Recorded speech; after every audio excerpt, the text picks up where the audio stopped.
The Chaunce Hayden Show is sponsored by Stitcher Radio. Listen on the go via the Stitcher mobile app.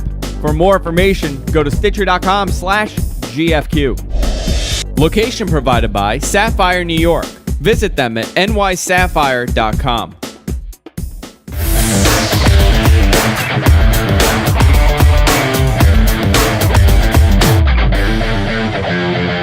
You think you have me all down, you think you have me, I will always be one step ahead. Don't hurt me, for real. Look at her teeth! No, she has fangs! I'm not even kidding! Oh God! Oh God! Oh my God, are you insane? Hey everybody, welcome to the Chaunce Hayden Show, broadcasting live from the Sapphire Gentlemen's Club in New York City, home of the world's greatest whatever they have here. I don't feel comfortable saying it in front of a woman. I'm so uptight that you're here. Charlotte, sometimes we thought that you were going to not come into the studio, that once you realized that we were in a gentleman's club, that it might be, a little too much for you to handle. But you came in like a trooper. Listen, you came in better than most guys come in. Well, I love the ladies. I'm here to support. So, Well, we had a bet. We said, well, she's a woman, but she's also a rock and roller.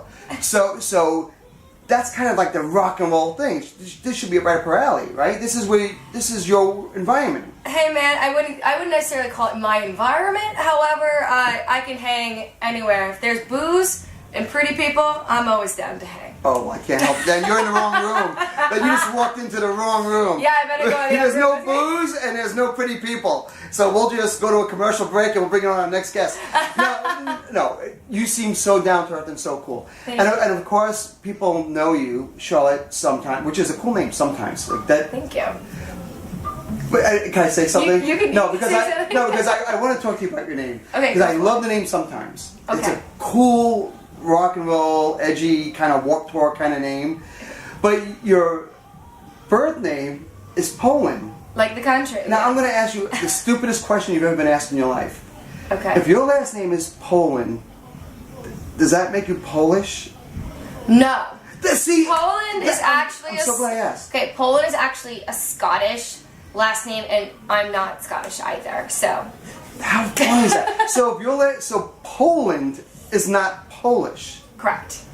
So I wonder if your last name is German, if it's not, you're not German, or if your last name is I've never Irish. really given it much thought. I always just was angry that my last name was Poland and I wasn't related to the people who own Poland Springs.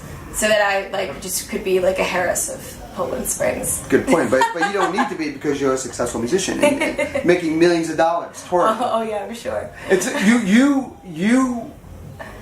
became well known across the country when you were on The Voice, the NBC hit show The Voice. But this is what I find interesting about that, because you were already a recording artist when you did The Voice, and usually when you see these shows, it's for people struggling just for their voice to be heard. But you had success already, so I was surprised that you did The Voice. I get that a lot. The Voice actually, and it's really clear on their programming, is that they do not. It's not just for amateurs, and by amateurs I mean people who don't do it professionally. Right. So they've made it clear that in this industry you need more than one chance. It's just like a job. If you get fired from your first job, do you stop applying for jobs? Right. No, of course not. You keep applying. I wasn't sure the answer. Thank God. No. I thought you were asking me that, and I didn't really know the answer, so I was afraid. Thank you. So in music, just because you've been signed before doesn't mean you stop playing music just because you've been signed and dropped. Right. So it's always just who you are. So I think what's really cool about the show is they kind of recruit people that have been signed before or that do this professionally but maybe need an extra push. Maybe they don't have the following that they could have had or whatever it is. And they pride themselves on that. And they actually, the casting people actually call those artists and ask them to audition. And then they also have the open call for people who've never done it before as well. So are you considered a ringer when you come in, like someone who really knows the ropes already? Yeah, I would say that most of the people that, I would say about 70% of the people or more on that show know what they're doing. And you were one of the few that got everybody to turn around, all the judges. turned around for you. It was pretty crazy. So that'd be a cool feeling. It was, and the same thing, like people say, well, you know, you've done this already, and it's like, I have never been on national television when, like, singing for 4 amazing judges that, like, am hoping that... When you were on, who were the 4? There's the original, so Adam Levine, Christina Aguilera, Blake Shelton, and CeeLo Green. Do you know Christina? I can't say her last name. Say it. I dare you to say it. Well, now you're making me nervous. Now I feel like I shouldn't say it. It's so hard to say, right? Say it. Aguilera. I say Christina Aguilera, but I always say it differently. I always say Aguilera. No, that's all I can say. So I said and that's the closest I get, right? Andrew, I suck at names. Well, I'm gonna try it again. You ready? Okay. Watch how it comes out now. Aguilera. Yeah, that was awful. And that's as close as you're getting. You say it. I'm good on it now. You say it. You're making me nervous. Say it. I don't want to say it anymore. No, but you can. I bet I can. But you can. I bet I can. If you could say it, you Christina say it. Aguilera. In your face. That girl. She. You know, she's a Jersey girl. She's from Jersey City. I did know that. She grew up with her mother, like in an apartment, and they used to. I had a magazine, and they used to come to our office to place an ad, and she used to do track act songs in Jersey. She's awesome. I only got mad love for Christina, so anyone gives her stuff, they have me to answer to. So you kicked ass on that, but then the next week comes along when they had the voting, and you got. Well, I was on it for more than that, but yes, after the second live show, right, kicked off. That had to be disappointing. Or did you say, wait a second, I'm better than these people? Is it fixed? In other words, it's fixed, isn't it? The voice, you can say it. I have no idea. All I know is that it was a really great experience, and then when it was time for it to be over, it was over. It's totally bogus. It's gotta be. I never thought for a second that I was better than anybody, though. I think that everyone deserved to be there, and I think that art is subjective, and so is voices. So you know, I'm not everyone's cup of tea, so that's okay. You're our cup of tea. I like you. I do. I like you. I can drink with you. I can party with you. Well, I definitely rage pretty hard. Let's be honest. Are you a whiskey drinker? You know what? Nowadays I've been drinking a little bit of whiskey, but I'm more of a tequila and wine drinker. Patron, silver. Yeah. You know what I like about your voice? You have that raspy, sexy voice. Thank you. I like that. Thanks. Are you creeping on me a little bit? A little bit. Yeah, a little bit. What does that mean, Andrew? Is that bad? You're a creep. Oh yeah, I am. All right. So you did the voice. Yes. That comes and goes. Now you start putting out. You're on Geffen Records. This actually was on Geffen Interscope Records before I did the voice. Oh, okay.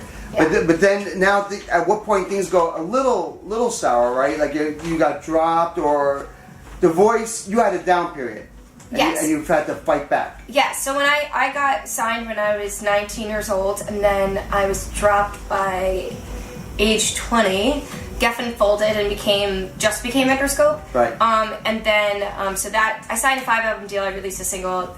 I did actually well, but just they also dropped the Counting Crows that year. Yeah, so. it's so hard. It's the hardest surprised. industry in the world. How hard is it to get the kind of numbers it takes? I mean, it's impossible, right? Well, nowadays it is because major labels are. They don't exist. Well, they're all like it's basically one. I feel like it's just like one label now. So, right. Well, that didn't work out. I left my management at the time, and so then I was about 21, and then from 21 till, oh gosh, I guess until I was like 23, I was just focusing on being a songwriter, and then I got a call from The Voice, and then I did that. There's a part of your life that's so interesting. Two parts of your life. Oh gosh, you don't even know the half of it. Yeah. How do you know what we know? Oh shit.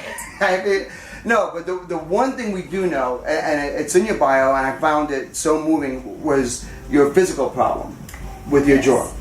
He's talking about my third nipple.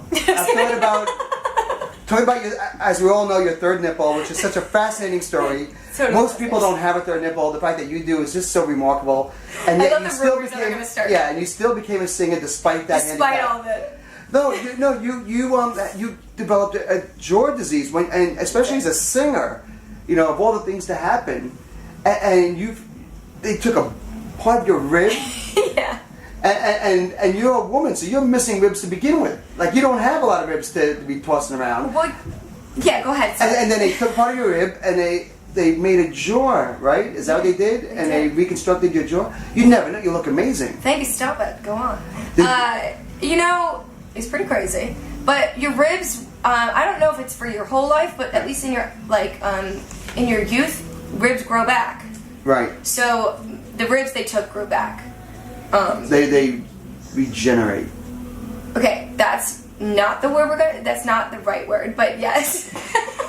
Like Wolverine? I don't know. I'm just asking. She said the ribs come back. So that means like a Wolverine thing. Yeah. So they come back. Yeah. And then they took 2 ribs, they cut them in half, and then they just replaced my face. That's amazing. A lot of my friends call me McRib face. It's cool. McRib face. No, but I'm telling you, you're beautiful. I mean, you're gonna say I'm creeping on you. No, but you're a beautiful girl. You'd never know. Thank you. Anything was wrong. So. Thank you. I mean, there's plenty wrong with me. But you still have. But it's still an ongoing problem. Like you still have to kind of. Well, you have to just watch it. I mean, I get X-rays at least every few years. Right. But I've been fine. I mean, when I got my surgery, I was 16, and then did it affect your singing? The way you sing in any way? Did it affect the way you vocalize? I think that it affected the way I vocalize in the sense that I had a disease for a few years and I had to move my face into different positions that were comfortable in order for me to sing, which has created the sound that I have now. So when I sing, a lot of times when I'm performing, I look awful in pictures because I think I'm making the faces that when I used to have my disease, so my face kind of contorts in like these weird little things, cool. but it creates my cool little noises, I guess. It's giving you, that's your thing. That's your. Yeah, it photographs horribly. I don't believe that. No, you're too attractive. No. But how much are you drinking? No, I'm totally. Stop already. I came to be nice to a guest. That's what I'm never being nice to a guest again. Oh, please be nice to me. I'm just gonna give you shit about it. But continue. So the other thing about your life is that you're adopted. I am. And you discovered your mom. You met your mom when you were 13 years old, which is like such an important part of your life. You're 13. How traumatic is that? What is that like when she comes into your life?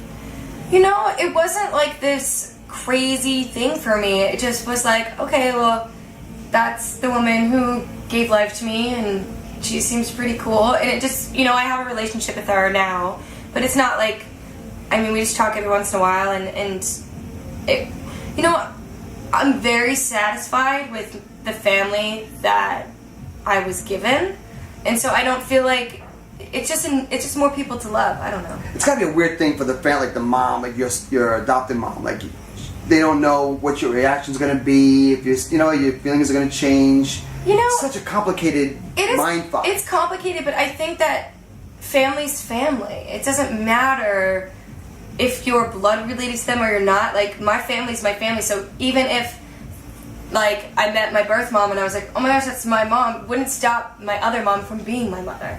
Do you know what I mean? It's just a different type of mother, and and as a female, I think they both understand that, and I think they're really, I'm sure there's uncomfortable moments, but it's not a competition. They both have a place in my life. It's better to know. It's better than wonder, right? I guess. I have some adopted friends who don't want to know, and that's fine. I didn't necessarily want to meet my birth mother at first. It just accidentally Imagine happened. I was your father. Like, imagine you found out I was your dad. How disappointing that would be. It would be really disappointing. It would be, what an awful day that would be in your life. It would be pretty bad. I don't think we look anything alike, so I think we're okay. Well, I'm half Jamaican, so you could be Jamaican. Oh yeah. I'm very dark from like here down. Oh my god. Yeah, it gets very dark. So listen, you are now getting ready for the Warped Tour. Yeah. But you already been on the Warped Tour in 2008. Yes. So that has to be a great feeling when you're out there touring and you're on stage in front of all those people. Like, what's better than that, right? Nothing really. I think it's the best when you get to share an experience with an audience and they're really into it. It's also the worst when they're not into it.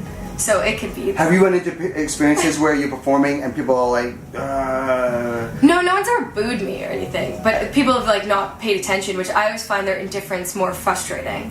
Do you ever stop? You like Sinead O'Connor? You ever stop singing and say, "I'll start again when you shut up and listen"? Oh, I do that all the time, but I'm kind of a bitch. Really? But no, so you yell at the audience. Like you actually yell at the audience. No, I wouldn't say I yell. What I do. Scold them. No, I don't think it's. I think it's best to. I don't scold because I don't think that gets people's attention. I think what I do is that I unplug my guitar and I go into the audience and then I start singing until they all are like confused. Where the music go, right. And then they come and look at the center of the room, and I'm playing acoustically, and they have no choice but to stop and listen to what I'm doing. And what does it take for that to happen, for that scenario to take place? Like, what are you looking at when you look at the crowd and that gets you to that If point? I see like most of the crowd, they're not paying attention, right. Then that's when I'll do that. Oh my God, I'm paying attention to everything you say. I'll never not look at you.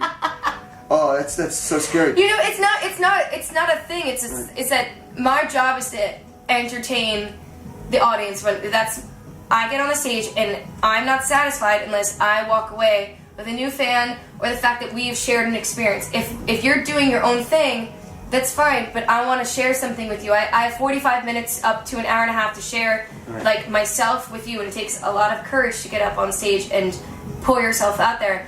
I want to make sure that you know what you're listening to. I want you to have a chance to drop in with me and have a moment with me before we decide to part ways for the rest of the evening and do what you gotta do. That sounds like a speech you gave at a show. Like that sounds like. No, I don't want to make that sound like a bad thing. I think it's kind of cool. I think it's great that you have that chutzpah. You know, like you can even go there. I think it's amazing. I guess I wouldn't say that's a Jersey in you. That's the Jersey girl, right? It's not so much because I want their attention. They can hate it. I just want to have the opportunity to share it with them. And you know, since you are from Jersey, we should just briefly mention Hurricane Sandy because so much has been going on at the Jersey Shore, and you live at the Jersey Shore. You live at Asbury Park. I do. So you were at ground zero when the storm hit. I was actually in the evacuation zone in my apartment. Wow. And I know you've been doing a lot to restore the shore, like the whole Jersey Strong thing. It's pretty remarkable for people all over the world that haven't seen the Jersey Shore or don't know the history.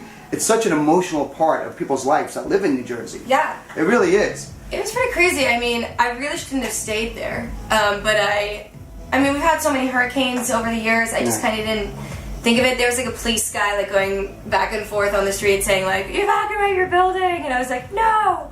And it's just me, my cat, and like this woman named Lori, who she never leaves. She doesn't care. She doesn't leave. So it was me and her.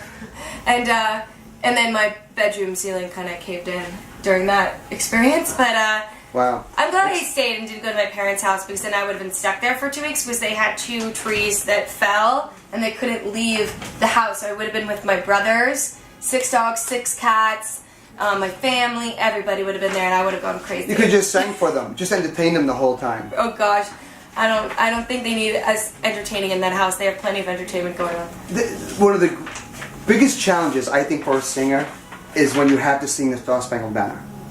Have you ever had to sing it?